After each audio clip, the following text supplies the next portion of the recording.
কামিকা একাদশীর ব্রত মাহাত্ম্য। শ্রাবণ মাসের কৃষ্ণপক্ষের একাদশী হল কামিকা একাদশী। এই একাদশী পালনে সকল পাপ মোচন হয়ে যায়। তাছাড়া এই একাদশীর মাহাত্ম্য শ্রবণ করলে বাজপেয় যজ্ঞের ফল লাভ হয়। গঙ্গা, গোদাবরী, কাশী, নৈমিষারণ্য, পুষ্কর ইত্যাদি তীর্থ দর্শনের সমস্ত ফল কামিকা একাদশীর মাধ্যমে কোটি গুণ লাভ করা যায়। সাগর ও অরণ্য সমৃদ্ধ সমগ্র পৃথিবীদানের ফল লাভ হয়।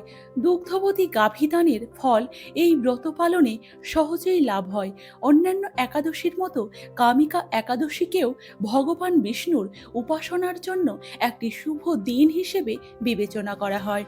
এই বিশেষ দিনে ভগবান বিষ্ণুর উপাসনা করলে সমস্ত পাপ ধুয়ে যায় এবং মোক্ষ লাভ হয়। এটি একজন ব্যক্তিকে অশ্বমেধ যজ্ঞ, গরুদান বা যজ্ঞের মাধ্যমে প্রাপ্ত পুণ্য লাভে সহায়তা করে। সারা দেশের সমস্ত হিন্দুরা শ্রাবণ মাসের কৃষ্ণপক্ষে কামিকা একাদশী উদযাপন করেন। কামিকা একাদশী পালন ভক্তদের তাদের পাপ কাটিয়ে উঠতে, আকাঙ্ক্ষা পূরণ করতে এবং মুক্তি বা মোক্ষ অর্জনে সহায়তা করে বলে বিশ্বাস করা হয়। ভক্তরা সাধারণত এই দিনে উপবাস এবং বিষ্ণু ত্রস্ত পাঠ পুজো করেন। এই দিনে মানুষ ভোরে স্নান করে ভগবান বিষ্ণুর কাছে প্রার্থনা করেন। এই দিনে ভগবান বিষ্ণুর পঞ্চামৃত অভিষেক করা হয়। রঙিন ও সুগন্ধি ফুল দিয়ে তার পূজা করা হয়। তুলসী পাতা দিয়ে ভগবান বিষ্ণুর পূজা করাকে সবচেয়ে শুভ কাজ বলে মনে করা হয়। ভগবান বিষ্ণুর উদ্দেশ্যে ফল, দুধ এবং তিল নিবেদন করা হয়। এই দিনে মানুষ উপবাস করে, দীপদান করে এবং ব্রাহ্মণদের পোশাক ও অর্থ দান করে। তারা একাদশী রাতে জাগরণ করে এবং ভজন গাইতে এবং পবিত্র শাস্ত্র পাঠ করে তাদের সময় ব্যয় করে। একাদশীর পরের দিন দ্বাদশীতে লোকেরা উপবাস ভাঙে। কামিকা একাদশী ব্রতকথা শ্রদ্ধার সাথে পাঠ করা হয় বা শোনা হয়। ভক্তরা ভগবান বিষ্ণুর মূর্তি বা প্রতিমার ঐশ্বরিক দর্শন কামনা করেন এবং তাদের প্রার্থনা করেন। কামিকা একাদশীতে দান করা অত্যন্ত শুভ বলে মনে করা হয়। ভক্তরা দরিদ্র বা ধর্মীয় প্রতিষ্ঠানে খাদ্য, বস্ত্র অথবা অর্থ দান করতে পারেন। অনেক ভক্ত তাদের বাড়িতে ব্রাহ্মণদের আমন্ত্রণ জানান এবং তাদের পুণ্য দানের জন্য খাবার প্রদান করেন। বিভিন্ন তীর্থস্থান পরিদর্শন এবং তীর্থস্থানে স্নান করারও এই দিনটি পালন করা হয়। ভগবান বিষ্ণুর মন্দিরে এটি একটি গুরুত্বপূর্ণ দিন। এখানে সারাদিন অভিষেক, পূজা, আরতি এবং ভজন করা হয়। এই মন্দিরগুলিতে গরুর ঘি দিয়ে প্রদীপ জ্বালানো হয় এবং ভগবান বিষ্ণুর উদ্দেশ্যে বিভিন্ন ধরনের ভোগ নিবেদন করা হয়। কামিকা একাদশীর জীবনে অনেক তাৎপর্য রয়েছে। এই শুভ দিনে ভগবান বিষ্ণুর পূজা করলে ব্যক্তি অত্যন্ত আশীর্বাদ প্রাপ্ত হন এবং তার সকল ইচ্ছা পূরণ হয়। এই পূজা পিতৃদোষ থেকে মুক্তি দেয়। এটি সমস্ত পার্থিব আকাঙ্ক্ষা থেকেও মুক্তি দেয় এবং মোক্ষ লাভ করতে সাহায্য করে। তুলসী পাতা দিয়ে ভগবান বিষ্ণুর পুজো করলে ব্যক্তির সমস্ত রোগ এবং পাপ দূর হয়। এটা বিশ্বাস করা হয় যে যে ব্যক্তি এই দিনে উপোস করে এবং জাগরণ করে সে কখনো মৃত্যুর দেবতা যমরাজের ক্রোধ অনুভব করবে না। যে সকল ব্যক্তি ব্রহ্ম হত্যা, ভ্রূণ হত্যা কিংবা তার থেকেও বেশি পাপ পূর্ণ সাগরে নিমজ্জিত থাকে তাদের কামিকা একাদশী ব্রতের মাধ্যমে সহজেই সমস্ত পাপ ভস্মীভূত হয়ে যায়। নিষ্ঠা সহকারে এই একাদশী পালন করলে শ্রীহরির কৃপায় তার সকল পাপ বিনষ্ট হয় এবং বিষ্ণু লোকে স্থান হয়ে থাকে। অভিধানগত অনুসারে কম বা শব্দ ধাতুগত শব্দ থেকে কামনা, কামিকা ইত্যাদি বহু শব্দের উৎপত্তি হয়েছে। সাধারণভাবে এই কম বা এর নেতিবাচক অর্থ হল কম, কদাচিৎ, কুৎসিত, কদাকার, কপট, কাম বা লোভ ইত্যাদি প্রায় 125টি শব্দ রয়েছে। আবার তন্ত্রমতে এবং ম হল বীজ মন্ত্র, মতান্তরে জলজ এবং শিব প্রভৃতি। কামিকা এর মধ্যে রয়েছে কাম ধাতু এবং এই শব্দের অর্থ হলো আকাঙ্ক্ষিত, কামনায় ভরপুর, সফলতা বা বিজয়ী নির্দিষ্ট করে ইত্যাদি। সেই সঙ্গে জেনে রাখা উচিত কেন আমরা একাদশী ব্রত পালন করব। একাদশী ব্রত মাহাত্ম্য। একাদশী করলে যে কেবলমাত্র নিজের জীবনের সদ্গতি হয় তা কিন্তু নয়। একাদশী ব্যক্তির প্রয়াত পিতা মাতা নিজ কর্মদোষে নরকবাসী হন, তবে সেই পুত্রই পিতা মাতাকে নরকের হাত থেকে উদ্ধার করতে পারবে। একাদশীতে অন্ন ভোজন করলে ব্যক্তি যেমন নরকবাসী হয়, তেমনি অন্যকে অন্ন ভোজন করালেও নরকবাসী হয়। কাজেই একাদশী ব্রত পালন করা আমাদের সকলের কর্তব্য। একটি খাদ্যশস্যের মধ্যে 4 ধরনের পাপ থাকে। পাপগুলি হলো মাতৃহত্যার পাপ, পিতৃহত্যার পাপ, ব্রহ্ম হত্যার পাপ, গুরু হত্যার পাপ। আমরা মাত্র একটি দানা নয়, প্রতি গ্রাসে হাজার হাজার দানা ভক্ষণ করে থাকি। সুতরাং ভেবে দেখতে হবে যে যে পাপ কাজ আমরা আদৌ করিনি, সেই পাপ কাজের ভাগীদার আমাকে হতে হবে কেন? বিভিন্ন পুরাণে একাদশী মহাব্রত সম্পর্কে বলা হয়েছে। সকল পুরাণে মুনিদের এই নিশ্চিত মত যে একাদশীতে উপবাস করলে সকল পাপ থেকে মুক্ত হবে এবং এতে কোনো সন্দেহ নেই। এটি হচ্ছে ব্রহ্মবৈবর্ত পুরাণ। একদা শ্রী যমরাজ ব্রাহ্মণকে বলেছেন, হে ব্রাহ্মণ, যাদের পুত্র ও পৌত্র একাদশী ব্রত করে, আমি শাসনকর্তা যম হয়েও বিশেষ রূপে তাদের নিকট ভীত হই। যারা একাদশী ব্রত পরায়ণ, সেই মহাত্মারা বলপূর্বক স্বীয় শত পুরুষ উদ্ধার করেন। এটি হচ্ছে পদ্ম পুরাণ। একাদশীতে উপবাস, ইহাই সার, ইহাই তত্ত্ব, এটাই সত্য, এটাই ব্রত, এটাই সম্যক প্রায়শ্চিত্ত স্বরূপ। এটি আছে ব্রহ্মবৈবর্ত পুরাণে। যে মানুষ একাদশীর দিন শস্যদানা গ্রহণ করে, সে তার পিতা মাতা ভাই এবং গুরু হত্যাকারী, এবং সে যদি বৈকুণ্ঠ লোকে উন্নীত হয় তবুও তার অধঃপতন হয়। একাদশীর দিন বিষ্ণুর জন্য সব কিছু রন্ধন করা হয়, এমনকি অন্ন এবং ডাল। কিন্তু শাস্ত্রের নির্দেশ দেওয়া হয়েছে যে বৈষ্ণবদের বিষ্ণুর প্রসাদ গ্রহণ করা উচিত নয়। সেই প্রসাদ পরের দিন গ্রহণ করার জন্য রেখে দেওয়া যেতে পারে।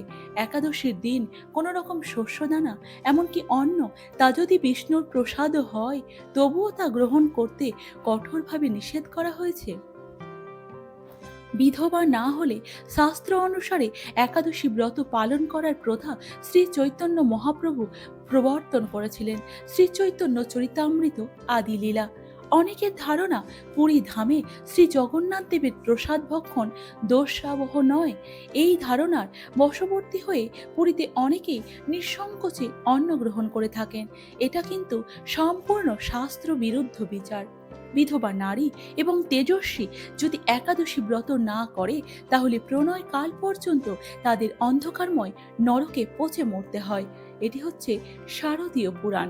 হে রাজন, যতদিন আয়ু থাকবে ততদিন একাদশী উপবাস থাকবে। অগ্নি পুরাণ।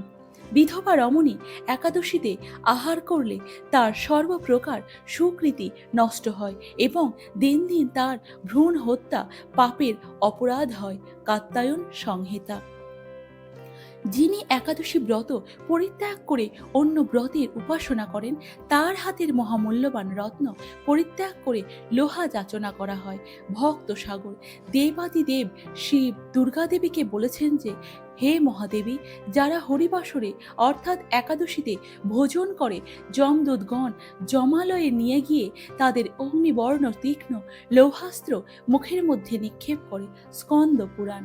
যে মানুষ একাদশীর দিন শস্যদানা গ্রহণ করে, সে তার পিতা মাতা ভাই এবং গুরু হত্যাকারী, এবং সে যদি বৈকুণ্ঠ লোকেও উন্নীত হয় তবুও তার অধঃপতন হয়। স্কন্দ পুরাণ।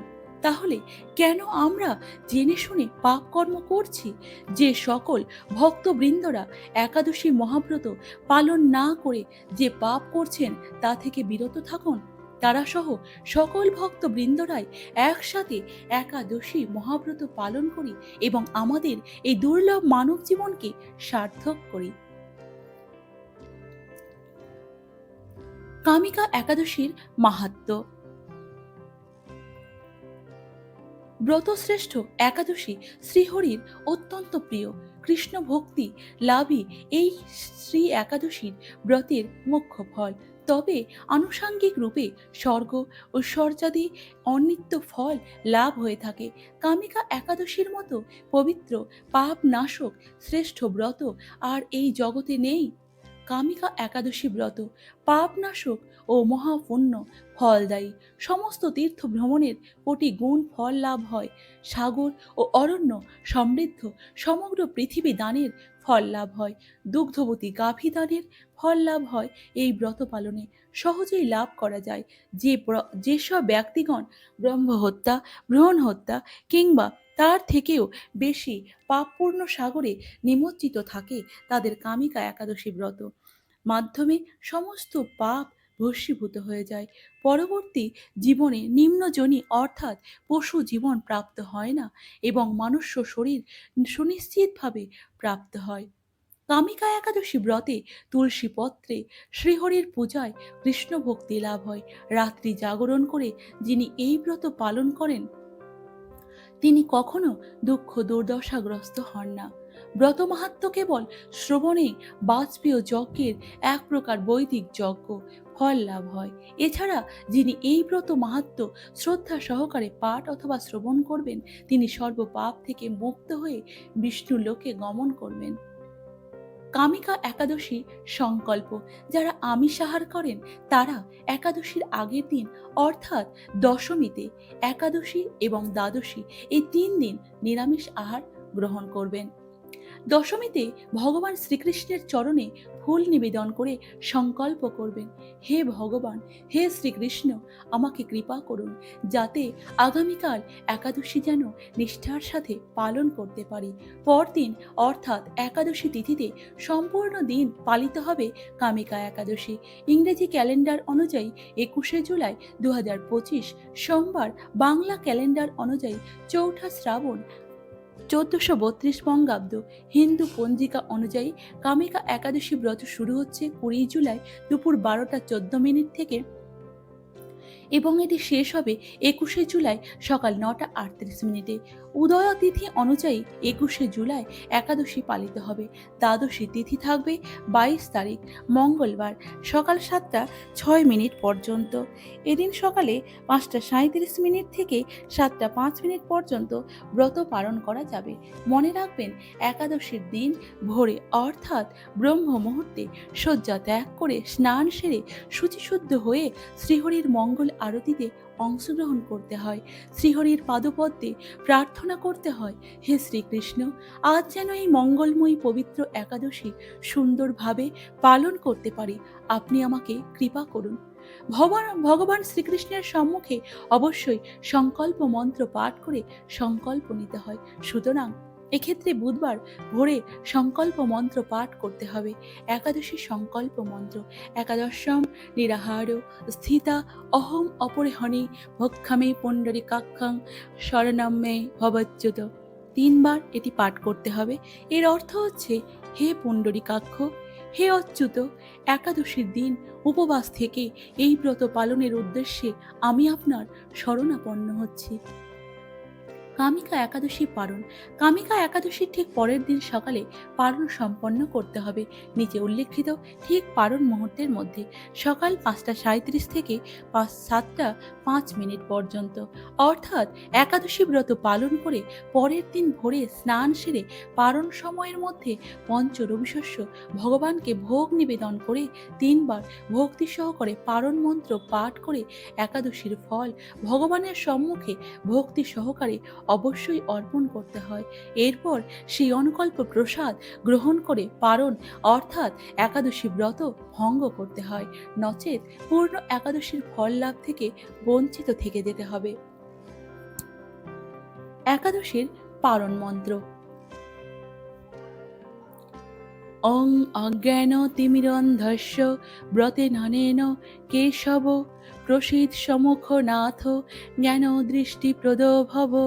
এটি 3 বার বলতে হবে। এর অর্থ হচ্ছে, হে কেশব, আমি অজ্ঞানরূপ অন্ধকারে নিমজ্জিত আছি। হে নাথ, এই ব্রত দ্বারা আমার প্রতি প্রসন্ন হয়ে আমাকে জ্ঞানচক্ষু প্রদান করুন। একাদশী ব্রত পালনের প্রকৃত উদ্দেশ্য কেবল উপবাস করা নয়, নিরন্তর ভগবানের স্মরণ, মনন ও শ্রবণ কীর্তনের মাধ্যমে একাদশীর দিন অতিবাহিত করতে হয়।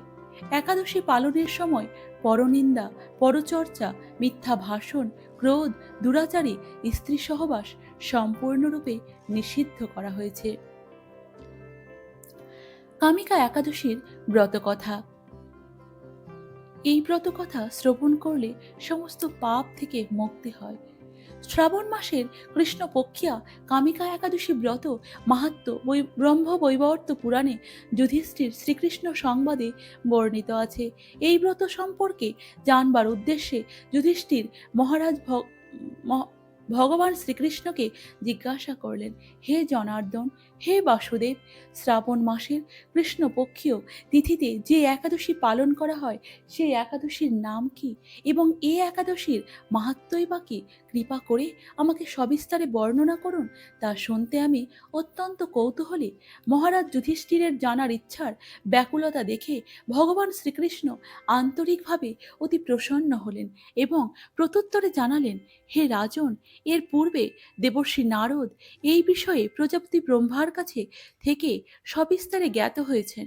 প্রজাপতি ব্রহ্মা যেমন করে বলেছিলেন তেমন করেই আমি পুনরায় বলছি, আপনি কেবল মনোযোগ সহকারে শ্রবণ করুন।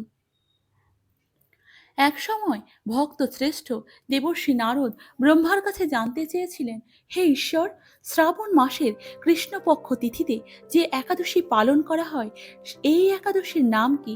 এই একাদশী পালনের মাহাত্ম্যই বা কি? এই একাদশীর আরাধ্য দেবতা কে? এই একাদশী পালনে কি ফল লাভ হয়? কৃপা করে এই সকল বিষয় সবিস্তারে বর্ণনা করে আমাকে জ্ঞাত করুন। আমি ধন্য হই প্রভু। শ্রী নারদের কথা শুনে ব্রহ্মা অত্যন্ত তৃপ্ত হলেন এবং উত্তরে বললেন, হে বৎস, তুমি যে প্রশ্ন করেছ তার দ্বারা মনুষ্য জাতি অনেক উপকৃত হবে। শুধু তাই নয়, তারা নিম্ন যোনি প্রাপ্তি থেকে উদ্ধার হবে ও পাপ থেকে মুক্ত হবে। আর সেই উদ্দেশ্যে আমি সবিস্তারে তোমায় বর্ণনা করছি। তুমি মনস্থির করে তা শ্রবণ করো। শ্রাবণ মাসের কৃষ্ণপক্ষিয়া একাদশী কামিকা নামে জগতে প্রসিদ্ধ। ভগবান শ্রী বিষ্ণু এই একাদশীর আরাধ্য দেবতা। এই একাদশী পালনে সকল পাপ মোচন হয়।